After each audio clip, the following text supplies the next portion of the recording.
头头前的广场有几百位义工，雄雄一群人咧拍另外一群人。义工大混战，互相相拍呛声，经过民众拢互惊到。警察一来，才义工用上紧的速度全部走了了。 义工走去了后，四个拢是喷扫。附近的居民讲，义工放假无啥物所在使去，定定拢伫火车头。乌白蛋喷扫，搁冤家相拍，附近的居民特别挡袂掉。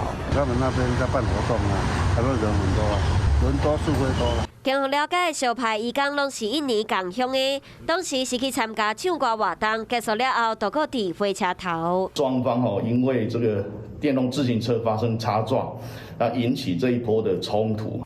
同款拢是印尼共乡的，敢若是因为电动车烧 A 才来相拍。警方已经掌握6位义工，通知到案说明，而且嘛遵照妨害秩序罪，甲相拍义工送办。未来嘛针对义工自这个地点加强巡逻，维持秩序。